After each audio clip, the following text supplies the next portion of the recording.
Nuevo Canal 28.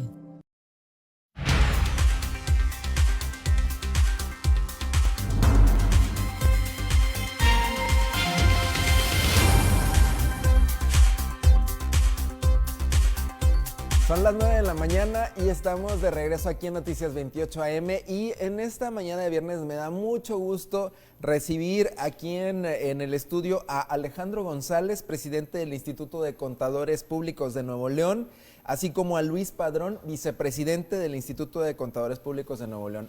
Alejandro, buenos días. Luis, buenos días. Buenos días. Hola Roberto, muy buenos días. Un saludo a los televidentes. Muchas gracias por acompañarnos. Oigan, y están aquí porque se acerca ya peligrosamente, no sé si así decirlo, el 30 de abril, que es la fecha límite para la declaración anual. Es correcto, Roberto. El 30 de abril es el día último para presentar la declaración anual de personas físicas. Personas físicas. Una persona física es alguien, una persona que por sí sola tiene actividades. ¿O cómo definimos una persona física? Una persona física es como tú, como yo, una persona que en otros países le llaman persona natural, Ok. que para efectos fiscales tiene una actividad por la que genera ingresos y tiene la obligación de generar una declaración anual al término del año, y el SAT nos da hasta el 30 de abril para presentar esta declaración del ejercicio. Que no deberíamos de esperarnos hasta el último momento. O sea, la podemos hacer desde que inicia el año.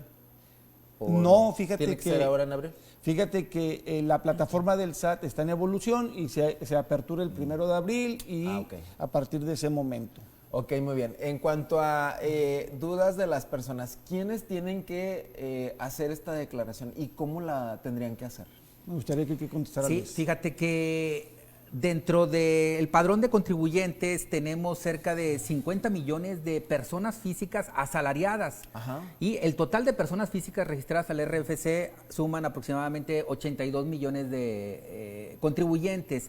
Pero de eso solamente en el año o en el mes de abril se reciben aproximadamente 9 millones de declaraciones anuales, es decir, un poco más de 322,000 declaraciones se presentan de manera mensual. Y nosotros advertimos también que el 1 de abril, que es cuando se abre el portal para que las personas físicas puedan presentar la declaración anual, tristemente coincidía con el cierre de las declaraciones anuales de personas morales. Ya te imaginarás, había un cuello de botella tremendo, colapsó la página del SAT porque registró poco más de 1 millón de declaraciones anuales ese día. Pero hoy en día ya está bien funcionando la página. O sea, es mejor, inicia el mes de abril y es mejor ya empezar a hacerlo y no esperarse al día último de abril, ¿verdad? Correcto.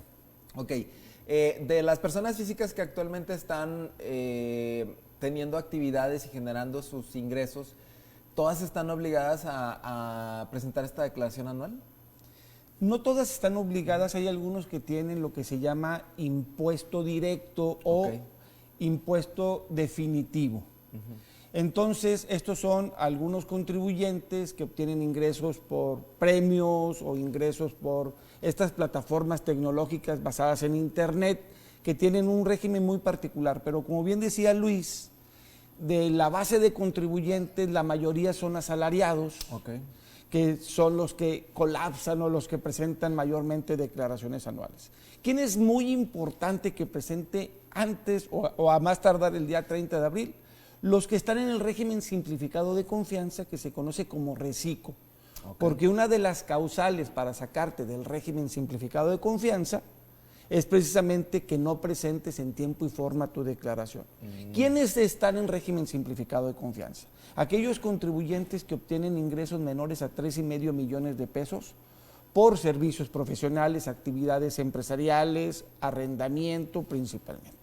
Es decir, aquel que tiene una pequeña ferretería o una tintorería o un restaurantito, que haya caído en este régimen porque hay algunas actividades colaterales que no permiten el régimen de convivencia con el régimen simplificado de confianza. Es decir, si yo soy accionista de una empresa, tengo una limitación legal para poder contribuir en este régimen simplificado de confianza.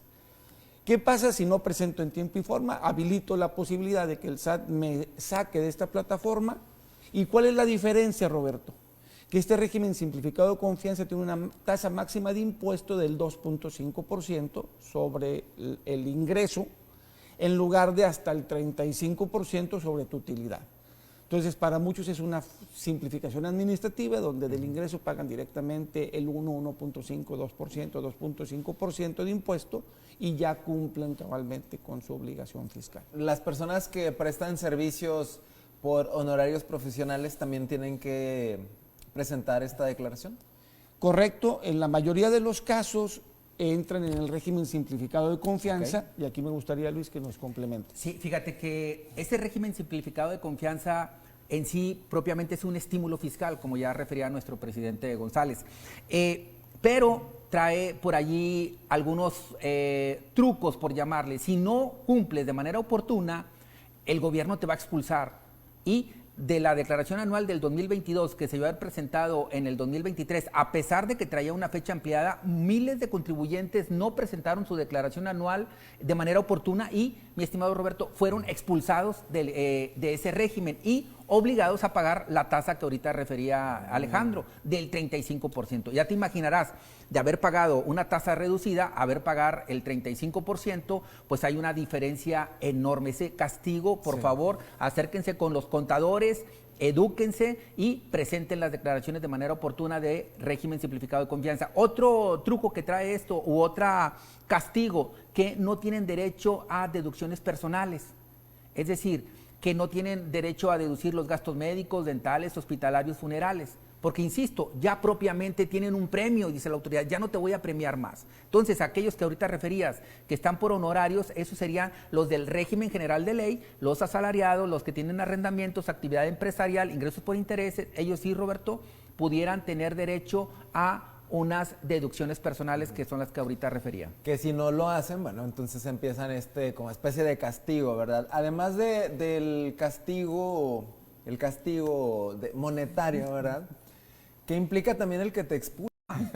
Pues cómo no tenerle miedo al SAT después de todo esto, oiga, pero lo mejor es entonces estar al día, ¿verdad? Sí, otro tema que vemos complicado es en el caso de los inversionistas, Roberto, que este año pues se están quejando amargamente. Dicen, oye, Luis Alberto, es que me sale mucho a pagar de impuestos y el año pasado pues no me salía a pagar. Entonces, aquellas personas que tienen dinero invertido en el banco, por ejemplo, una persona que tiene $1,000,000 el año pasado, pues la tasa de CETES fue de alrededor del 7%. Para este año 2023 cerramos por arriba del umbral del 11%. Esto quiere decir que esta persona inversionista recibió más dinero este año. Entonces ya tienes más dinero en la bolsa de entrada. Otro factor en contra es que la inflación se cayó del casi el 8% al 4.66%. Entonces allí esta persona tiene un interés acumulable que tiene que llevar a su declaración anual. Luego también tenemos otro factor en contra, que es la tasa de retención de ISR, que también queda muy enana. Para $1,000,000 estamos hablando de una retención de $1,500 cuando esta persona se llevó $110,000 a la bolsa.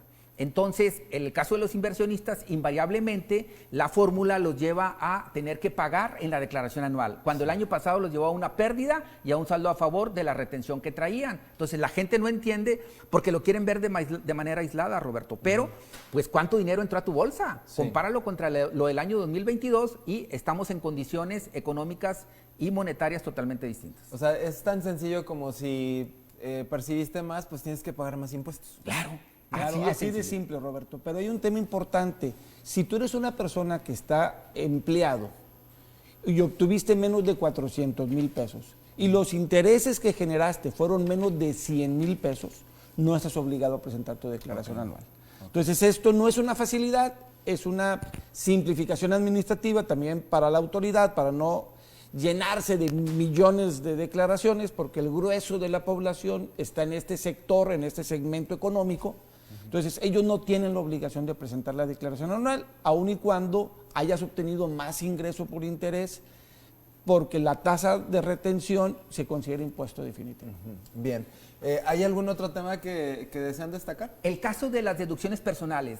También la gente dice, oye, Luis Alberto, es que yo fui al médico, es que yo me hospitalicé y esos gastos no aparecen en la declaración anual. Bueno, no aparecen porque también a lo mejor el médico no te extendió la factura respectiva, o sí te extendió la factura, pero como estabas muy mareado, pues esta factura probablemente estamparon que fue pagada en efectivo, y a lo mejor así ocurrió.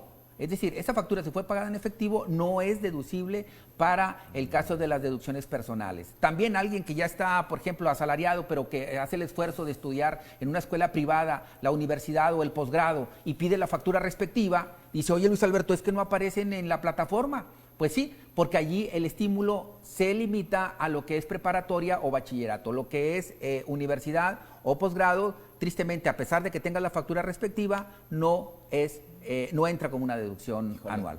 Es todo un mundo. Y lo mejor es tener de la mano un contador, un buen contador que nos esté orientando con todo esto, ¿no? Y fíjate, Roberto, que en el marco del 75 aniversario de Instituto de Contadores Públicos de Nuevo León, es decir, tenemos más de 75 años asesorando a los contribuyentes y formando los contadores de profesionales, contadores de excelencia. Entonces, invitamos a tus televidentes a que se acerquen a un contador que esté colegiado al Instituto de Contadores, porque una de nuestras fortalezas es precisamente que tenemos un programa de desarrollo profesional continuo obligatorio. Okay. Entonces, todos los asociados al Instituto de Contadores tienen una capacitación continua. Okay. En el área de tu interés, hay muchas áreas de interés del área de la contaduría pública, pero esta es una de las más importantes, el contribuir adecuadamente con las contribuciones a que estamos obligados. ¿Y cómo se dan cuenta las personas que están certificados por ustedes? ¿Portan alguna acreditación o cómo saber para tener esa confianza, no?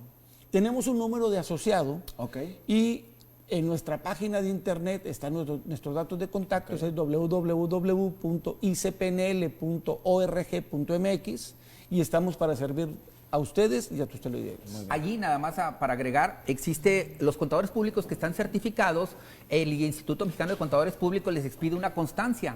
Esta constancia trae un código QR. Ese código QR tú se lo puedes compartir al tercero, a un prospecto de cliente, a otra persona, y esta persona va a poder validar que ese contador efectivamente es un contador público certificado directamente ante ese organismo, ¿verdad?, que avala esa certificación. Y eso ya nos da pues una confianza de saber que estamos en manos de alguien que sí nos va a orientar de forma correcta. Y muy brevemente quisiera pues ahora voltearles un poquito la situación, porque ya hablamos de pues lo que tenemos que hacer, pero ¿qué relevancia tiene en el funcionamiento de este país, en el funcionamiento de nuestra vida diaria, el que hagamos una acción que de repente para ustedes, como a eso se dedican, puede ser como tan sencillo como que presentó su declaración y salió a pagar impuestos y los pagó? Pero a nivel macro, ¿qué significa que todos estemos cumpliendo con esta obligación?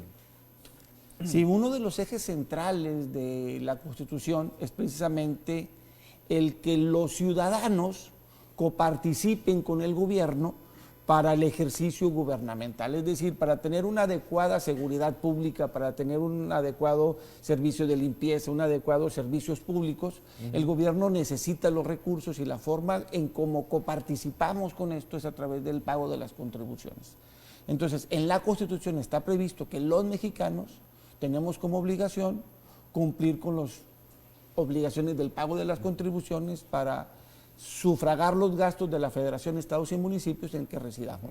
El dinero que hoy estamos aportando, en algún momento lo vamos a ver reflejado debe estar en nuestra vida. Todos los impuestos deben estar canalizados a un gasto público. O sea, no es para que se vaya de paseo nuestro señor presidente, sino pues para el beneficio de la población. Exactamente. Pero la autoridad fiscal está revisando la conducta del contribuyente. Te llegas a portar mal, te llegas a cambiar de domicilio y la autoridad te pone como no localizado y eso es una falta grave. Te llegan a cancelar los sellos para facturar, eso equivale a una clausura virtual, ya no vas a poder expedir facturas, si tienes trabajadores ya no vas a poder timbrarle la nómina respectiva, ¿no? Entonces hay que tener mucho cuidado con ese tema de cómo nos conducimos en el ámbito fiscal. Es que lo vemos a la autoridad fiscal como una autoridad regañona y que nos está buscando todo el tiempo, pero la otra cara es eso, ¿no? Que ese dinero pues va para algo que al final de cuentas esperemos que nos retribuya, ¿verdad? Roberto, a manera de recomendación de tu auditorio, el SAT tiene liberada una app que se llama SAT Móvil. Desde esa tú tecleas tu RFC y contraseña y allí de manera muy sencilla vas a poder tener un semáforo fiscal de si tu opinión está positiva o no. Es decir, esto tú lo puedes descargar. Si tienes contratado a un contador antes de pagarle, voy a verificar si mi opinión de cumplimiento está positiva. Esto quiere decir que el contador o el contribuyente está presentando sus declaraciones de manera oportuna y que el SAT no ha encontrado ninguna inconsistencia. Esto sería importante hacerlo cuando menos una vez al mes. Muy bien, ¿cómo se llama la app rápidamente? SAT Móvil. SAT Lo Móvil. encuentran en las utilerías de tu celular. En la tienda de aplicaciones. Claro. Sí, SAT. SAT. Sí, SAT Móvil. Muy bien, pues ahí está la recomendación. Muchísimas gracias por habernos acompañado. Les esperamos de regreso porque pues hay que seguir orientando a la gente. Muchas Claro, gracias. Roberto, estamos a tus órdenes. Muchísimas gracias. Gracias. Fueron Alejandro González, presidente del Instituto Público de Contadores de Nuevo León, así como el vicepresidente Luis Padrón. Vamos con Estrella, tiene más información.